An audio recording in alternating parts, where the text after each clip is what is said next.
오늘 같이 볼 말씀은요, 에베소서 6장 24절 말씀입니다.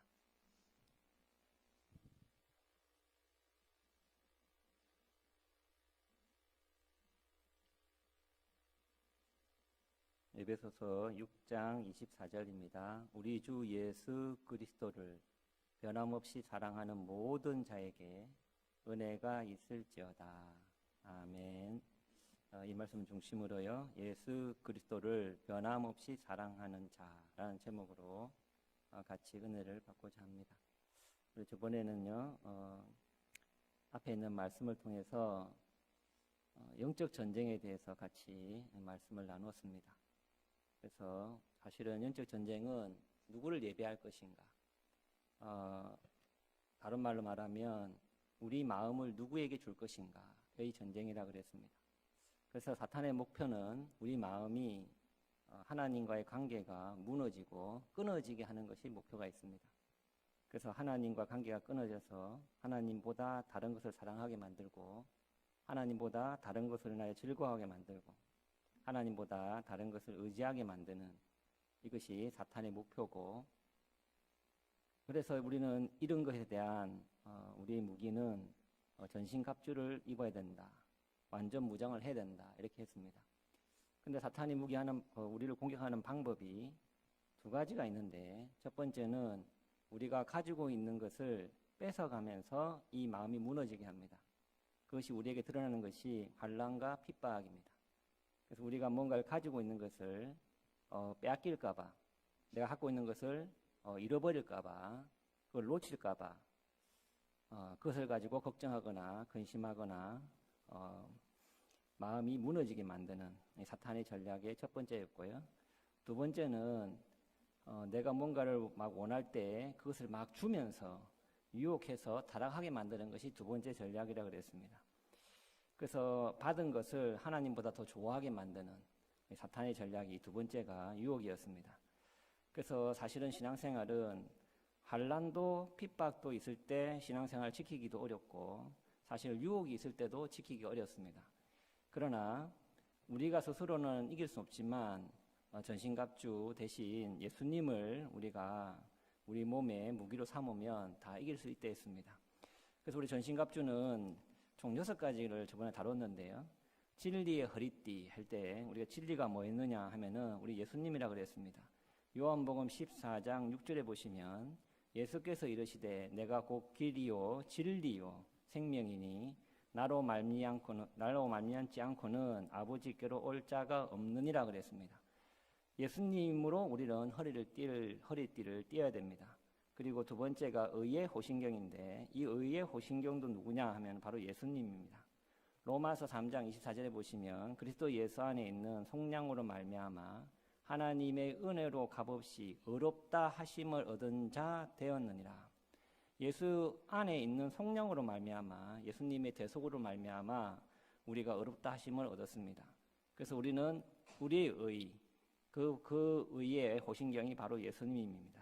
그래서 우리의 죄책감이나 우리의 많은 내 스스로 용서할 수 없는 것도, 남을 용서할 수 없는 것도 예수님의 이 보혈로 우리는 이겨나갈 수가 있습니다. 세 번째가 평안의 복음의 신인데, 이 복음이 또 뭐냐 했을 때 역시 예수님이라고 그랬습니다. 마가복음 1장 1절에 보시면 하나님의 아들 예수 그리스도의 복음의 시작이라 그래 되어 있습니다. 하나님의 아들 예수 그리스도의 복음, 그렇습니다. 우리의 진정한 복음은 예수님이십니다. 그래서 예수님이 진정한 복음이 되기 때문에 예수님이 우리의 왕이 되시고 목자가 되시면 그것이 일어나는 현상이 평안입니다. 네 번째가 믿음의 방패라 그랬습니다. 히브리서 12장 2절에 보시면 믿음의 주여 또 온전하게 하시는 이인 예수를 바라보자. 그는 그 앞에 있는 기쁨을 위하여 십자가를 참으사 부끄러움을 개의치 아니하시더니 하나님 보좌 우편에 앉으셨느니라. 그렇습니다. 예수님을 뭐라고 표현했냐면 믿음의 주라 그랬습니다. 믿음은 어디서 오냐면 예수님께 오고, 우리가 누구를 믿어야 하냐면 예수님을 믿어야 됩니다. 그래서 이 믿음의 방패가 사실 우리 삶 속에서 어려움이 있을 때 그 환경을 쳐다볼 것이냐, 예수님을 바라볼 것이냐, 그것이 우리의 전쟁의 승패를 가른다 했습니다. 그래서 히브리서 12장 2절에도 온전하게 하시는 이인 예수를 바라보자 했습니다. 우리의 진정한 방패는 예수님이십니다. 그리고 다섯 번째가 구원의 투구입니다. 마태복음 1장 21절에 보시면 아들을 낳으리니 이름을 예수라 하라. 이는 그가 자기 백성을 그들의 죄에서 구원할 자이심이라 하니라. 그렇습니다. 예수님이라는 의미의 뜻이 자기 백성을 그들의 죄에서 구원할 자. 그러니까 우리의 구원은 예수님이십니다. 마지막으로 여섯 번째가 성령의 검입니다. 성령의 검은 하나님이 말씀이라 그랬는데 요한복음 1장 1절에 보시면 태초에 말씀이 계시니라. 이 말씀이 하나님과 함께 계셨으니 이 말씀은 곧 하나님이시니라. 예수님을 말씀이라 표현하셨고 예수님이 곧 하나님이라고 표현되어 있습니다. 그래서 이 성령의 검, 그것도 역시 예수님입니다. 그래서 우리가 머리부터 가슴, 허리, 신발, 우리 머리에 있는 투구 마찬가지로 손에 있는 검, 방패까지 전부 다 우리 예수님으로 우리를 감싼다는 겁니다. 그래서 예수님으로 감싼다는 말은 예수님이 모든 것을 주도권을 가지고 우리를 인도해 나간다는 뜻입니다. 그래서 우리가 예수님 우리의 목자가 되시고 우리의 왕이 되신다 했습니다. 그런 예수님께 하루하루 삶을 예수님과 동행하면서 따라갈 때 우리의 신앙은 과거의 신앙도 아니요 미래의 신앙도 아닌 현재의 신앙으로 살 수 있다 했습니다. 그래서 여호와는 나의 목자이시니 지금 현재 내가 부족함이 없다는 겁니다. 언젠가는 부족한 것이 지금은 부족하지만 언젠가는 채워질 것이다. 그게 아니라 지금 현재 부족함이 없다는 겁니다. 이게 영적 전쟁에 승리한 사람의 고백입니다. 그런데 이 6가지 전신갑주를 입었는데 그러나 몸으로 다 주장하고 있다고 내가 이것을 사실 안다고 해서 예수님이 나의 목자가 되지 않습니다. 그래서 성경에는 이게 7번째라 되어 있지 않았는데 제가 감아보니까 이게 7번째 되어야 되겠다 하는 게 있습니다. 그게 18절부터 20절입니다. 제가 한번 읽어볼 테니까 이 전신갑주에는 이게 마지막으로 필요하구나 여러분 한번 찾아보시기 바랍니다. 제가 18절, 19절, 20절을 한번 읽어보겠습니다. 모든 기도와 간구를 하되 항상 성령 안에서 기도하고 이를 위하여 깨어 구하기를 항상 힘쓰며 여러 성도를 위하여 구하라. 또 나를 위하여 구할 것은 내게 말씀을 주사 나로 입을 열어 복음의 비밀을 담대히 알리게 하소서 할 것이니 이 일을 위하여 내가 쇠사슬에 매인 사신이 된 것은 나로 이 일에 당연히 할 말을 담대히 하게 하려 하심이라. 여러분 뭐 같습니까? 18, 19, 20 보니까 그죠? 기도죠, 기도. 우리가 이 기도라고 생각한다면은 저는 항상 기도에 대해서 편견이 있었습니다. 뭐냐면 기도는 내가 뭔가를 성취하기 위한 수단이었습니다. 그러니까 내가 성경을 이제 뭘 성취한다는 것이 꼭 세상적인 것만 아니었습니다. 하나님 이 성경을 볼 때 마음이 뜨겁고 마음이 깨달아지고 그래서 성경을 볼 때 하나님의 사랑을 느껴서 눈물을 흘리게 해주십시오. 그러기 위해서 기도하는 겁니다. 그래서 성경을 은혜 있게 하기 위해서 기도하고 또 어떤 사람이 미워지면 하나님 저 사람을 사랑할 수 있도록 은혜를 베풀어 주십시오. 그래서 사랑할 수 있도록 기도하고 그러니까 자녀들도 하나님 앞에 맡기면서 하나님, 하나님의 자녀입니다. 잠시 제게 맡겼지만 내 자녀가 아님을 고백합니다. 하나님의 자녀니 하나님께서 알아서 맡겨주십시오. 이렇게 하나님께 자녀를 드리는 그런 고백을 하는데 이제 기도를 사용했습니다. 무슨 말이냐면 기도를 저는 뭔가를 다른 걸 얻기 위한 수단으로만 여겼었습니다. 그런데 그게 아니라는 겁니다. 보니까 기도 자체가 뭐였냐면은 목적이 돼야 됩니다. 사탄은 결국은 하나님과 관계가 끊어지게 만드는데 마음이 무너지고 빼앗겨서 결국은 뭘 못하게 만드냐면 기도를 못하게 하는 겁니다. 그래서 다른 것을 많은 것을 얻기 위해서 기도가 있는 것이 아니라 다른 말로 말하면 다른 모든 것이 있는 이유는 뭐죠? 기도하기 위해서 있는 겁니다. 그 말 같은데요, 목사님. 다시 말씀드리면요. 기도는 뭔가를 얻기 위한 수단이 아니라는 겁니다. 다른 것들이 기도하기 위해서 존재하는 거라는 겁니다. 우리가 머리에 구원의 투구를 썼습니다. 그런데 이 구원의 투구가 작동하려면 기도해야 한다는 겁니다. 복음의 신발을 신었는데 평안의 신발을 신었는데 내가 평안하려면은 기도를 해야 되는 겁니다. 그런데 그 기도가 그런 것을 이루기 위한 수단으로 뿐만 아니라 그 자체가 목적이라는 겁니다. 그래서 인생을 가만 살펴보니까, 생각해 보니까 하나님이 때로는 내게 힘든 것을 주시고 여러 가지 환경을 주신 이유가 뭐냐 하니까 하나님과 같이 살자는 겁니다. 하나님과 같이 마음을 나누고 대화하고, 그래서 그렇게 대화하고 싶은데 내가 다른 데 한눈 팔려 있습니다. 그러니까 하나님이 그걸 막죠. 나한테 뺏어갑니다. 사탄한테 허락해가지고 저까지 가져가도 괜찮다 허락해 줍니다. 그럼 나는 그거 빼앗겨가지고 막 마음이 상심해가지고 힘들어가지고 막 하다가 도저히 해결할 방법 없으니까 하나님께 찾아갑니다. 그러니까 하나님은 나하고 만나고 싶어 하는 겁니다. 집에서 부모들이 자녀와 기쁨을 나눌 때가, 자녀가 일단 세상에서 잘 될 때 역시 기쁩니다. 그리고 하나님 앞에서도 역시 신앙이 자랄 때도 기쁩니다. 그리고 그런 자녀들이 부모와 마음을 나누는 대화를 할 때 정말 기쁩니다. 그러니까 하나님이 우리를 향해서 정말 기뻐하고 즐거워하는 게 뭐냐면 하나님과 대화라는 겁니다. 그래서 7번째 무기가 뭐냐? 저는 이게 기도가 아닌가 이런 생각을 드렸습니다. 그런데 기도는 어떻게 해야 되냐면 18절에 보시면 3가지가 있습니다. 첫 번째, 모든 기도와 간구를 해야 됩니다. 필요한 모든 것을 위해서 기도해야 됩니다. 그러니까 이거 달라 저거 달라 이런 말이 아니라, 필요해서 달라는 그런 것이 아니라 하나님께 내가 상황에 접해 있는 모든 환경 순간순간마다 하나님과 대화하면서 그걸 해결한다는 뜻입니다. 저도 이걸 위해서 사실 노력을 많이 하고 있습니다. 잠시 묵상하는 기도를 하고 있거든요. 잠시 묵상하는 기도. 느헤미야가 왕이 물어봤을 때 잠시 묵상하고 왕한테 대답했습니다. 저도 거기서 착안해서 내가 일어난 모든 순간에 잠시 묵상하는 겁니다. 하나님 어떻게 할까요? 어떻게 할까요? 이런 식으로 잠시 묵상하는 겁니다. 이번에 중고등부 교사 헌신 예배를 드릴 때도 우리가 비대면이 되니까 교사들이 모일 시간이 별로 없습니다. 공식적으로 사회에서 허락한 게 뭐냐면 예배 시간이지 않습니까? 그러니까 그 외에 토요일 날 모인다든지 이렇게 할 수가 없습니다. 그러면은 짧은 시간에 뭔가를 해야 될 때 서로 이제 의견을 모아야 될 경우가 있습니다. 그래가지고 의견이 안 모아지면요, 뭐라는지 압니까? 목사님이 결정해 주세요. 이러면 진짜. 그러면 제가 어떻게 해야 됩니까? 이거 잠시 묵상하는 거죠. 하나님. 그러니까 하나님 어떻게 할까요? 막 이렇게 길게 하는 게 아니라 그냥 하나님을 잠시 의식하는 겁니다. 그냥 하나님. 그렇게 하나님께 잠시 묵상하고요. 그 다음에 뭐 주시는 마음에 진짜 솔직히 있잖아요. 우리가 진리가 아니면요, 이러면 어떻고 저러면 어떻습니까? 그죠? 여러분 글자 봤죠? 마스크에 붙이면 어떻고 가슴에 붙이면 어떻습니까? 아무 관계 없거든요.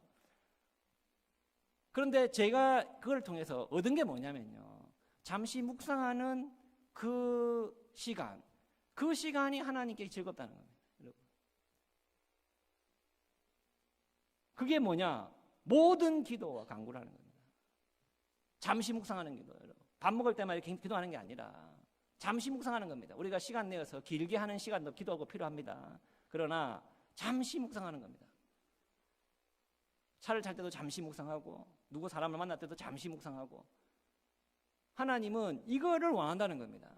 이게 점심갑주가 활성화되는, 그죠? 예수님과 나와 교통이 되니까 활성화되는 겁니다. 두 번째는 뭐냐면 18절 하반절에 있습니다. 중간에 항상 성령 안에서 기도하고 이를 위하여 깨어 구하기를 항상 힘쓰며, 두 번째가요, 성령님 안에서 기도하는 겁니다. 자기가 원하는 기도가 아니라 성령님의 도우심을 받아서 성령님, 하나님이 원하시는 마음을 주시옵소서. 내가 원하는 마음이 너무 있어요. 막 정말 이거 하고 싶어. 근데 잠시 묵상하면서 성령님 하나님이 원하시는 마음을 가르쳐 주십시오. 이걸 항상 묻거든요. 하나님이 원하시는 마음, 이 성령 안에서입니다. 성령님의 도우심이 필요합니다. 하나님, 내가 진짜 필요한 게 무엇인지 가르쳐 주십시오. 내 눈에는 이게 필요한데 하나님 눈에는 내가 필요한 게 뭔지 아시지 않습니까? 그걸 좀 가르쳐 주십시오. 성령 안에서 기도하는 겁니다. 그러면 내가 필요로 하는 기도가 아니라 하나님이 원하는 기도를 하게 되어 있습니다. 세 번째가요, 그런 사람은 마지막 열매가 뭐냐면 18절 하반절을 보십시오. 여러 성도를 위하여 기도하라. 그렇습니다. 잠시 묵상 기도하고 모든 것을 기도하면서 성령님 안에서 하나님 인도하심을 받는 사람은요, 결론적으로 어디로 흘러가게 되어 있냐면 남을 위해서 기도하게 되어 있습니다. 하나님과 교통하는 사람이 하나님께서 부르심을 받았을 때 무엇을 하겠습니까? 하나님과 교통이 없는 사람을 위해서 기도하게 되어 있습니다. 그러면서 바울 선생님이 여러 성도를 위해서 기도하는데 거기에도 나를 빼놓지 마라 이러면서 19절에 말합니다. 또 나를 위하여 구할 것은 내게 말씀을 주사 나로 입을 열어 복음의 비밀을 담대히 알게 하옵소서 할 것이니. 그렇습니다. 바울 선생님도요. 지금 에베소서면은 바울 선생님이 1차, 2차, 3차 전도여행 끝나고요. 로마 전도여행까지 가서 지금 로마에 가택 연금되어 있는 그 상태입니다. 그러니까 인생의 후반부에 있습니다. 그런데 이렇게 인생의 후반부에 있는데도 불구하고 지금까지 많은 말씀을 전하고요. 그렇죠? 지금 에베소서까지 성경을 이렇게 기록하는 정도까지 됐는데도 불구하고 뭘 위해서 기도 부탁합니까? 내게 말씀을 주사 나로 입을 열어 복음의 비밀을 담대하게 알리다. 신앙이 자라고 자랄수록 교만한 사람은 남에게 기도를 부탁하지 않습니다. 왜냐하면 나는 기도 없이도 잘할 것 같거든. 나는 누구한테 기도 받지 않아도 나는 잘할 것 같거든. 이게 교만의 척도입니다.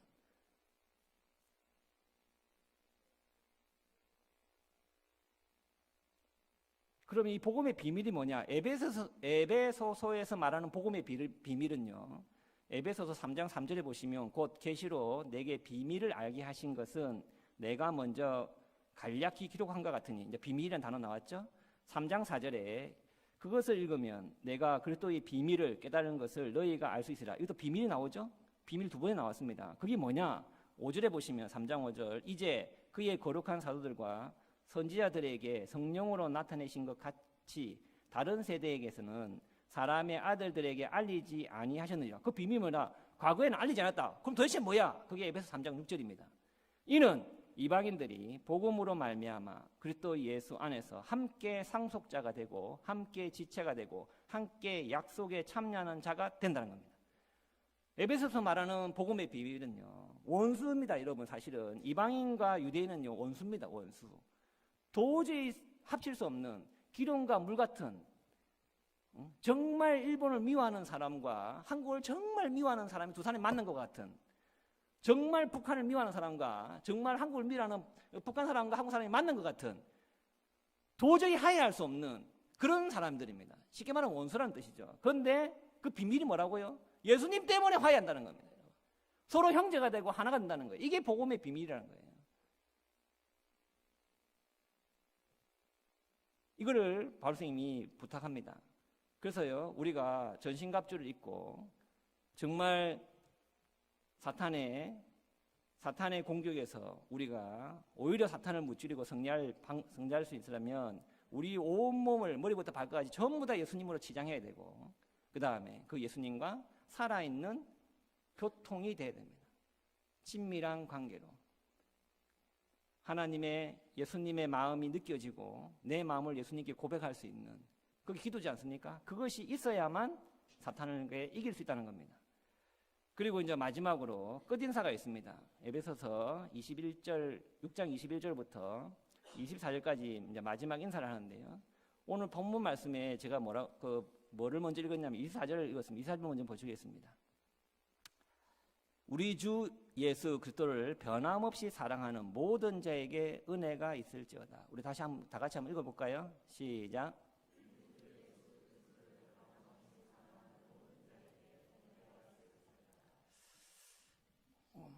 에베소서 마지막 말씀이 뭘까 저도 궁금했었는데요. 보니까 우리 주 예수님, 그 예수님을 변함없이 사랑하는 자.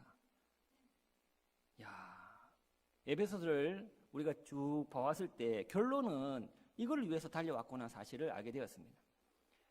그러면서요, 처음에 누가 그 예가 나오냐면 21절에 보시면 두 기고가 나옵니다. 21절 보십시오. 나의 사정 곧 내가 무엇을 하는지 너희에게도 알리려 하노니 사랑을 받은 형제요 주 안에서 진실한 일꾼인 두 기고가 모든 일을 너희에게 알리리라. 우리 사정을 알리고 또 너희 마음을 위로하기 위하여 내가 특별히 그를 너희에게 보내었노라. 여러분, 바울 선생님 주위에는요, 바울 선생님을 도와주시는 많은 동력자가 있었습니다. 그래서 바울 선생님이 같이 다녔던 우리 누가, 지금 누가복음과 사도행전을 기록한 누가가 있었고요. 그리고 아들로 표현해 있는 디모데와 디도, 이렇게 여러 사역자들이, 브리스길라와 아굴라도 있고요. 그런데 여러분 두기고 들어봤습니까? 금방 읽었지 않습니까? 두기고는 별로 유명하지 않습니다. 저도 신앙의 사춘기를 지나고 나서 이 교회에서 어떤 자가 됐으면 좋겠나 하나님께 기도했을 때, 이 정말 바울과, 옛날에는요 바울과 모세와 다윗과 막 요한과 이런 사람의 인생의 목표였는데요, 아니다. 그런 분 뒤에 숨어서 이름도 드러나지 않으면서 그런 사람들 통해서 예수님이 드러날 수 있도록 옆에서 협력하는 사람들이 참으로 많구나. 나도 그런 협력자가 됐으면 좋겠다. 이런 생각을 품었습니다. 이 두기고가요, 사실은 어떤 사람이냐면 바울과 동역하면서 바울의 이 사정을 지금 에베소서에 알려주는 그런 사람입니다. 그런데 이 에베소서에서는 지금 바울 선생님이 감옥에 갇혔다니까 많은 걱정하고 있을 겁니다. 그러니까 두기고 가서요, 바울 선생님이 그 사정을 알려주는 겁니다. 사실은 이 옥중서신이 에베소서도 있지만 그 다음에 있는 빌립보서도 있는데, 우리 빌립보서 1장 12절에 이런 말씀을 했습니다. 형제들아, 내가 당한 일이, 이 감옥에 갇힌 거죠, 도리어 복음 전파에 진전이 된 줄을 너희가 알기를 원하노라. 빌립보 교회도 그렇고 에베소 교회도 그렇고 이 바울 선생님이 갇힌 것이 고난이 아니다, 오히려 복음이 전파되는 통로가 됐다. 이거를요 알려주는 사람이 누구라고요? 두기고라는 겁니다. 두기고는요 아시아 지방의 대표자로서 바울과 함께 예루살렘에 방문한 사람입니다. 우리 사도행전 20장 4절을 보시면, 아시아까지 함께 가는 자는 베레아 사람 브로의 아들 소바도와 데살로니가 사람 아스다스고와 세군도와 및 디모데와 세군도와 더베 사람 가이오와 및 디모데와 아시아 사람 두기고와 드로비모라. 이 아시아에 있는 교회 대표들과 바울 선생님이 같이 예루살렘 교회에 가는 겁니다. 가서 두 가지를 가르쳐 주는 거죠. 첫 번째는, 야, 너가 봐라, 내가 전한 복음이 이 예루살렘에 있는 사도들도 인정한 복음이다. 이거를 각 이방인, 각 아시아에 흩어져 있는 그 교회들에게 정확하게 알려주기 위한 겁니다. 왜냐하면 바울 선생님이 전하고 다닐 때마다 뒤쫓아 다니면서 저 바울은 거짓 복음이다, 거짓 사도다, 예수님이 직접 제자도 아니면서 지가 스스로 사도하는 자다, 자꾸만 교회를 혼란시키니까 같이 데리고 가서 이걸 알려주는 겁니다. 그러니까 사실은 가지 말라는데요, 목숨을 걸고 같이 가거든요. 그리고 두 번째는요, 예루살렘 교회에게는 하나님이 성령이 임하셔서 복음이요 땅끝까지 전파되는 것을 보여주기 위한 겁니다. 그래서 예루살렘 교회와 이 이방 교회가 뭐가 되게? 하나가 되게. 그래서 주위에서 그렇게 가지 말라 했는데도 바울 선생님이 가셨거든요. 그 대표자가 누가 포함됐다고요? 두기고가 포함되는 겁니다. 그리고 바울 선생님에 의해서 에베소도 파견됐고요, 또 그레데도 포함되어 있어요. 우리 골로새서 4장 7절에 보시면, 두기고가 내 사정을 다 너희에게 알려주리니 이는 사랑받은 형제요 신실한 일꾼이요 주 안에서 함께 종된 자라. 골로새 교회한테도 이 두기고가 이야기해 주고요. 디도서 3장 12절에 보시면, 내가 아데마나 두기고를 네게 보내리니 그때에 네가 급히 니고블리로 내게 오라. 내가 거기서 겨울을 지내기로 작정하느라. 디도가 있는 곳에요, 누가 보낸다고요? 두기고를 보내는 겁니다. 그리고 디모데후서 4장 12절에 보시면, 두기고는 에베소로 보내었노라. 바울 선생님이 마지막 순교하시기 전에 두기고를요 에베소 보내서 거기에 또 사역하게 만들었던 장본인이 두기고입니다. 그러니까 성경에만 봐도요 두기고가 여러 이름이 나옵니다. 두기고가요 바울 선생님과 옆에서 같이 동력할 수 있었던 가장 큰 이유가 뭘까요, 여러분? 우리 금방 본문에서 읽었던 우리 주 예수 그리스도를 뭐 한 거죠? 변함없이 사랑한 거죠. 예수님을 사랑한다는 말은 예수님의 몸된 교회를 사랑한다는 겁니다. 두기고와 에베소 교회를 사랑하고 골로새 교회를 사랑하고 바울 선생님과 같이 동력하면서 하나님의 교회를 사랑하면서 하나님 예수님을 사랑하는 그것을 실천하면서 끝까지 할 수 있었던 이유는 뭘까요? 예수님을 사랑했기 때문에 그렇습니다.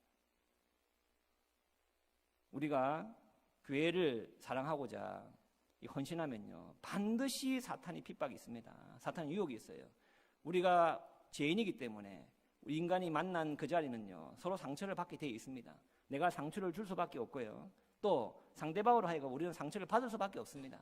왜? 우리는 죄인이기 때문에.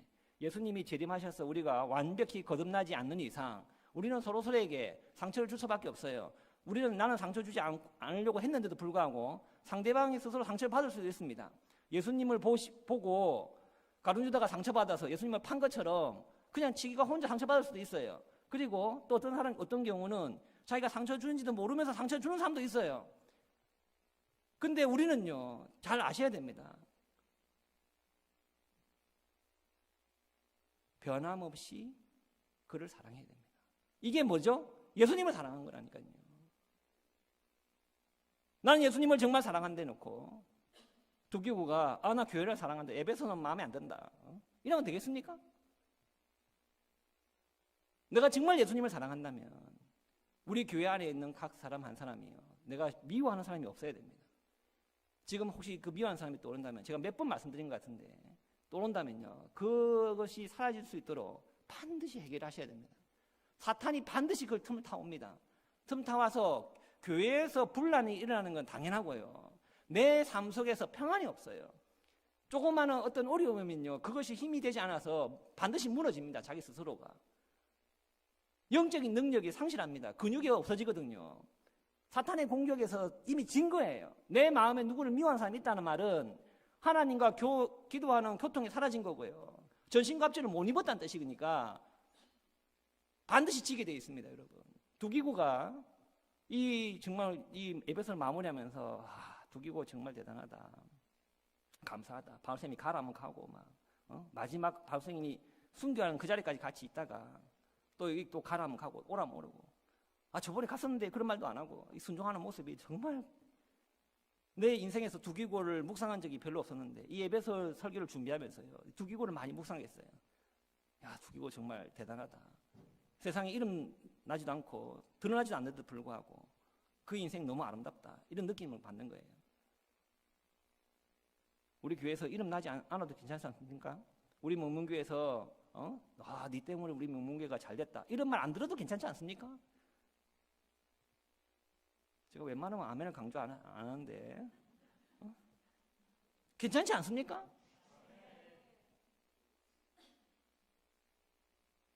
두기고처럼 이름 없이 삐뚤 없이 마지막에 야, 중성된 종아, 야, 네가 초등부 그 애를 한 명을 그렇게 기도하고 사랑해서 섬겼던 그거를 정말 고맙다.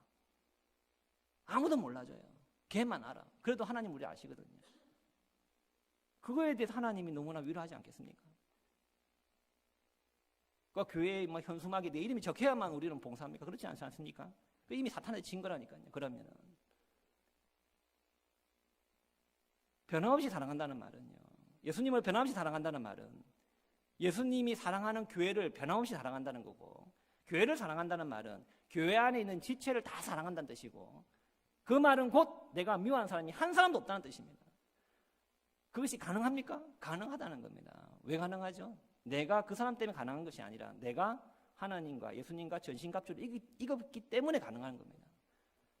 예수님의 사랑이 충만해지면, 성령 충만하게 지면 그죠? 그 일이 나에게 상처가 되지 않습니다. 그러면서 바울생님이 23절, 24절에 축도를 하십니다. 하나님 아버지 하나님과 주 예수 그리스도로부터 평안과 믿음을 겸한 사랑이 형제들에게 있을지어다. 두 가지가 있는데요. 첫 번째 평안입니다. 우리 평안은 언제 오죠?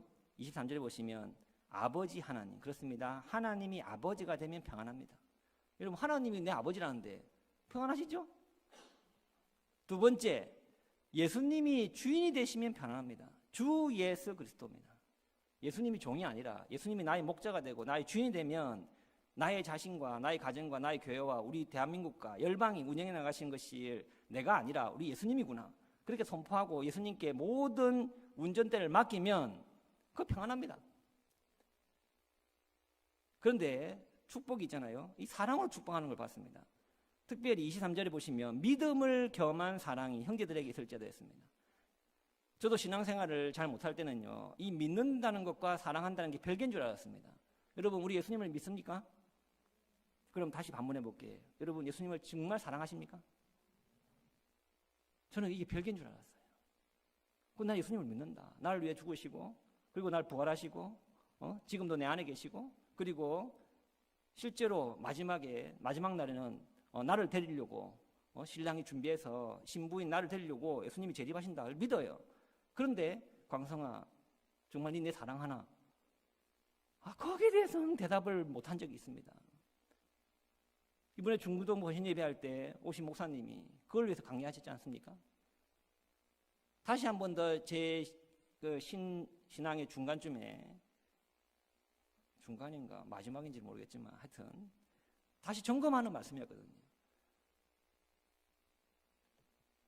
목사에 대한 마음을 주셔서 하나님 난 못합니다. 난 못하는 줄 주님도 아시지 않습니까?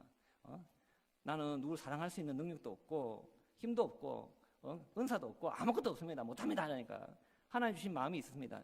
내가 네 사랑하는 거 니네 아나 모르나? 그건 알죠. 그럼 됐다. 네가 하나님께 사랑받는 것다는 사실만 그것만 보여라. 그럼 됩니까? 그러면 된다는 거예요. 그러면 된다. 네가 누구를 사랑 못한다는 거 나도 안다. 막 못하거든요, 사랑을. 겉으로는 웃는 척하지만요, 속에서는 막 문드러집니다, 막 하면서도 막 착하니까 겉으로는 못하고 막 세수하면서 고함 지르고 저러면 되나 인간이라면서 막 만나면 이랍니다. 막 하나님 다 알아. 근데 사랑 못하는 거 다 알거든요. 하나만 물어볼게요. 여러분, 하나님이 저를 사랑한 것 같이 보입니까? 그러면 제가 잘하는 겁니다. 저는 여러분 사랑할 능력은 없고요. 난 하나님을 사랑한 건 알아요. 그래서 우리가요, 예수님을 믿는다는 말과요, 예수님을 사랑한다는 말이 같더라는 거예요. 내가 뭘 믿느냐? 예수님이 날 사랑하는 걸 믿는 거예요. 예수님이 나를 사랑하는 걸 믿는 거예요. 같은 거라니, 같은 거. 그래서 신앙이 좋아서 믿습니다, 믿습니다 하면서 서로 사랑 안 해. 안 믿는 겁니다, 여러분.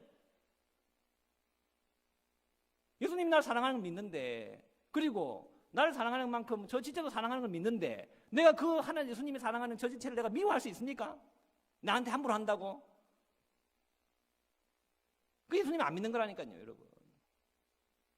예수님은 나만 사랑하는 게 아니거든요. 교회를 사랑합니다, 교회를. 예수님을 믿고자 따라왔던 이 모든 사람들 다 사랑하신다고.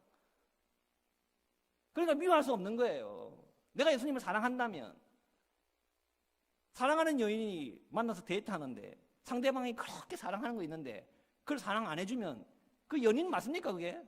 당장 헤어져야지. 믿음을 경험한 사랑이 필요합니다, 여러분. 예수님을 변함없이 사랑하는 모든 자, 은혜가 있을지어다 그랬습니다. 우리 에베소가 교회돈이라고 그랬습니다. 교련의 마지막은요, 정말 교회를 사랑하는 겁니다. 그게 곧 뭐라고요? 예수님을 사랑하는 겁니다. 그래서 우리 심령에, 여러분 혹시 지금 뒤통수만 봐도 기분 나쁜 사람이 있습니까? 특별히 저는 잘 모르는데 그런 경향이 있는 분들이 여성들이 많아요. 여성은요, 여기 쌓아놔. 그래가지고 한번 붙잖아요. 와, 많아. 엄청나게 많아요, 막. 남자들은요, 다 까먹어. 빙신인지 기억도 못 하는데, 와, 딱 많아. 여러분, 예수님께 다 고자질 하고요. 다 마음 다 씻어주세요. 우리 여성, 다 씻어주세요. 그리고요, 교회가 합평할 수 있는 제가 방법을 터득했는데요. 공동체가 합평하려면요, 잘 들어보세요. 남자들은 잘 못 모여요. 참 희한해요. 남자들은 잘 못 모이는데 여성들은 잘 모여. 두 번째, 남자들은 말을 잘 못해요. 근데 여성들은요, 희한해요. 전화로 1시간 하고 또 만나서 1시간 하고 다음에 또 이야기하고 말을 너무 잘해요. 그런데요, 제가 부탁이 있는데요, 여성들이 만나서 교회를 불러일으키는 가장 좋은 방법이 뭐냐면요, 내가 여러 공동체를 만났을 때 다 그래, 다 그래.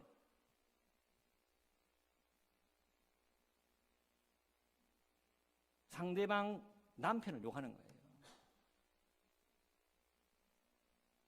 저 사람은 네 남편한테 내 이런 상처받았다. 그럼 그 아내가 어떻게 하겠어요? 그래가지고 그 이야기를요, 상대방 아내한테 이야기할 수도 있지만 자기 남편한테도 이야기해. 응? 여보 있잖아. 나한테 말. 그러면요, 자기 아내가 막 힘들어하는 그 받은 남편이 그 남자가 좋아 보이겠습니까, 여러분? 기분 나쁘지? 그리고 괜히 앙금이 있는 거예요. 그 별일 아닌 거고 그 사람은 싸운다니까요, 여러분. 남들이 보면요, 아무 문제도 없는데 막 싸워요. 이유가 있어요, 그 마음에. 뭐가 있는 거죠? 미움이 있다는 거예요. 그래서 어떻게 하느냐? 만나면요, 무조건 칭찬하는 거예요. 그래서 자기 남편한테, 여보 있잖아, 저 집사님이 나한테 이런 거 해주더라고. 와, 고맙더라. 그러면 그 남편이 그 집사님을 볼 때 어떻게 대하겠어요? 우리 아내한테 이렇게 잘해주는데. 그래서 여성들은요, 제발 부탁인데, 정말 부탁입니다. 우리 문문계는 없을 줄 알았는데요, 제가 몇 번 경험했어요. 호박씨 까면 안 됩니다. 절대로. 남 욕하면 안 되고요. 칭찬하고 다니세요. 특별히 내가 같이 있는 여자 집사님과 서로 전도회 한다면 그 남편을 우리 남편한테 상대방 그죠? 좋았던 거 막 이야기해 주는 거예요. 그러면요, 남자들끼리는 싸울 일이 없어요. 제발 부탁입니다.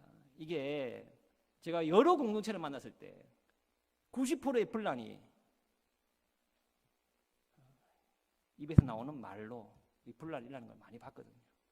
마무리 짓겠습니다. 예수님을 변함없이 사랑하는 것은 교회를 사랑한다는 뜻이고, 교회를 사랑한다는 말은 우리 교회 안에 있는 지체들을 사랑한다는 뜻입니다. 이것은 곧 하나님을 사랑한다, 이웃을 사랑한다, 같은 말입니다. 우리 모여있는 모든 사람들, 우리가 만나는 모든 사람들, 정말 우리 심령에 미워하는 사람이 한 사람도 없기를, 사라질 수 있기를 간절히 바랍니다. 기도드리겠습니다. 주님 감사드립니다. 우리 교회 안에 주님께서 예수님의 보혈로 부르셔서 정말 예수님이 왕이 되셔서 은혜를 베풀어 주셔서 고맙습니다. 지금까지 목자 되신 예수님께서 귀한 분들을 보내셔서 서로 신앙이 자랄 수 있도록 인도해 주셨습니다. 그리고 지금도 주님께서 인도하고 계신 줄 믿고 앞으로도 인도하실 줄 믿습니다. 저들 정말 우리 심령에 주님을 사랑하게 하시고, 사랑과 경험한 믿음이 되게 하시고, 믿음과 경험한 사랑이 되게 하셔서 예수님을 믿는 것과 예수님을 사랑하는 것이 하나가 되게 하여 주옵소서. 그래서 우리 교회 안에 만날 때마다 정말 미워하는 사람이 없어지게 하시고, 서로 만났을 때마다 정말 반갑고 즐거운 사람들로만 저도 남을 수 있는 귀한 축복을 허락하여 주옵소서. 예수님 이름으로 기도드립니다. 아멘.